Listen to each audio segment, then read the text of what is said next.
online မှာအခုမှအလှကုန်စရောက်မယ်ဆိုလို့ရှိရင်เนาะဒီဗီဒီယိုလေးကိုအဆုံးထိကြည့်ပေးပါเนาะတောင်းရင်လာကမက်ဖြူစင်ချိုင်ဖြစ်ပါတယ်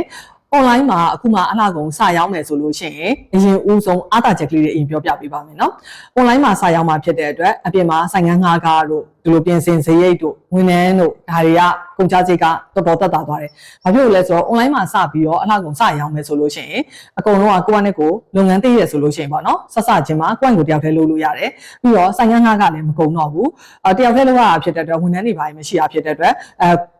ငှားရထပ်ပြီးတော့ငွေကြေးကုန်ကြမှုမရှိတော့ဘူးเนาะဒါပေမဲ့သူ့ရဲ့အားနည်းချက်ကဘာလေးရှိမလဲဆိုတော့ online မှာစရောင်းတာဖြစ်တဲ့အတွက်ယုံကြည်မှု customer ယုံကြည်မှုရဖို့အတွက်ကိုယ့်ကို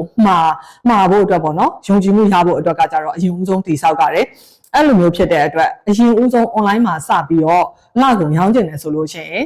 customer ယုံကြည်မှုရဖို့အတွက်ကိုကရှိမယ်လို့ရမယ်လို့ပြောထားတဲ့ပစ္စည်းဆိုလို့ရှိရင်ကိုကအမြဲတမ်းရောင်းပေးနိုင်ရမယ်ပြီးတော့ right time အချိန်မှန်ပြီးရင်ပစ္စည်းမှန်ဒါလေးကိုကိုကစပြီးတော့ပေးနိုင်ရမယ်ပေါ့နော်အမားတို့ကောင်းရင်းလာစပြီးတော့ online ပေါ်စပြီးတော့တက်ခဲ့တဲ့အချိန်တော့ပြောပြပေးပါမယ်နော်အမားတို့ကတော့အပြင်မှာလက်ရှိလက်ကားဆိုင်ပေါ့ traditional ဆိုင်တစ်ခုရှိရပေါ့နော်ဒီရွှေပြည့်စုံမင်္ဂလာဈေးမှာပဲအမားတို့ကလက်ကားဆိုင်ကြီးရှိရအဲ့လက်ကားဆိုင်ကနေပြီးတော့အမားတို့ကဒီ digital marketing ပေါ်တက်ခဲ့တာပေါ့နော် digital marketing online ပေါ်တက်ခဲ့တယ်အရင်ဦးဆုံးစပြီးတော့တက်ခဲ့တော့ကြတော့အမားတို့က Facebook page ကိုပဲအရင်ဦးဆုံးတက်ခဲ့တာ Facebook page ကိုပဲတက်တယ်COVID ကာလနဲ့စပြီးတော့ကြုံတွေ့လိုက်ရတဲ့အချိန်မှာအမားတို့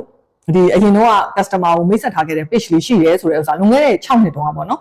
page လေးရှိရဲဆိုတဲ့ဥစ္စာကကြတော့ customer ကဒီ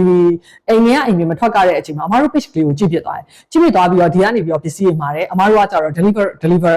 နဲ့ app ပြီးတော့အမားတို့ကပို့ပေးတယ်ပစ္စည်းတွေပို့ပေးတယ်ဒီလိုမျိုးနဲ့အမားတို့က online မှာစခဲ့တာပေါ့နော်အခုဆိုလို့ရှိရင်ဒီ9နှစ်တာအတိုင်းတာအတွင်းမှာဆိုလို့ရှိရင်အမားတို့ကိုဒီမြန်မာနိုင်ငံအနှံ့အပြားပေါ့နော်ဒီပြည်ပနိုင်ငံတွေပါမကြမ်း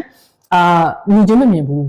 95% ဆိုလို့ရှိရင်အကုန်လုံးလိုက online ကနေဝယ်ယူတဲ့ချက်ပေါက်တွေဖြစ်သွားတယ်။ဒါပေမဲ့အမားတို့ကဒီရွှေပြည့်စုံမင်္ဂလာဈေးကဆိုင်ကိုမဖြစ်ဘူး။ဘာကြောင့်လဲဆိုတော့ customer ကယုံကြည်မှုရှိစွာနဲ့လက်ခံခဲ့တဲ့ဥစ္စာကဒီရွှေပြည့်စုံမင်္ဂလာဈေးကဆိုင်ဖြစ်တဲ့အတွက်အခုအမားတို့လည်းနောက်ထပ် showroom တစ်ဆိုင်ကိုထပ်ပြီးတော့ခွဲတယ်။ online မှာဒီ wholesale ပေးရခြင်းရဲ့အတားချက်ကဘာဖြစ်သွားလဲဆိုတော့အမားတို့မှာဒီဆိုင်ခွဲတွေအများကြီးဖွင့်စရာမလိုတော့ဘူး။ဒီအမားတို့ကိုသူတို့ဒီဖုန်းလေးတွေကပဲဖြစ်ဖြစ်ကွန်ပျူတာကနေပဲဖြစ်ဖြစ်ကြည့်ပြီးတော့ဝယ်ယူတဲ့ချက်ပေါက်တွေကကြတော့မြန်မာနိုင်ငံအနှံ့အပြားအင်တာနက်သုံးတဲ့သူတော်တော်များများကအမားတို့ကောင်းရင်းလာလို့ရှာလိုက်ပြီဆိုတာနဲ့ဒီဥစ္စာဒီဝယ်သူတွေကအလှကုန်ဝယ်ခြင်းနဲ့စိတ်ဝင်စားတယ်ဆိုလို့ရှိရင်အမားတို့ဒီမှာဝယ်နိုင်တဲ့ choice ကအများကြီးရှိသွားတယ်ဒီဆိုင်ခွဲတွေဆိုလို့ရှိရင်အမားတို့ကoffline ကိုပြန်ဆင်းဖို့အတွက်အမားစူးစမ်းခဲ့ဘူးတယ်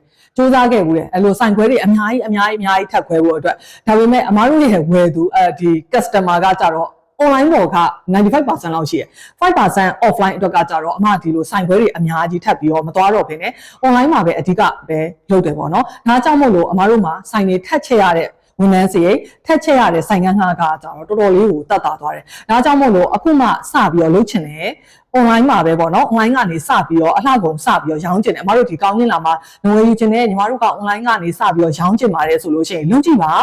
အားသာချက်လည်းရှိတယ်လို့အားနည်းချက်လည်းရှိတယ်ဒီအားသာချက်တွေကိုကိုက strong ဖြစ်အောင်ပေါ့နော်ကိုပို့ပြီးတော့စူးစမ်းမယ်ဆိုလို့ရှိရင်ဒီအားနည်းချက်တွေကလည်း customer ယုံကြည်မှုရှိရဆိုလို့ရှိရင်ဒါကြီးထွားတယ်ပေါ့နော်ကြီးမားတဲ့ဒီ online retail ဆေးလက်လီအယောင်းကနေပြီးတော့လက်ကားဆေးအထိတောင်မှတက်သွားနိုင်ပါတယ်လို့ပြောပြပေးချင်ပါတယ်ကောင်းကျင်လာပိုင် BSK YouTube channel လေးမှာလည်း business နဲ့ပတ်သက်တာလေးတွေကိုမျှဝေပေးထားတာဖြစ်လို့ subscribe လုပ်ထားပေးဖို့မမေ့ပါနဲ့เนาะ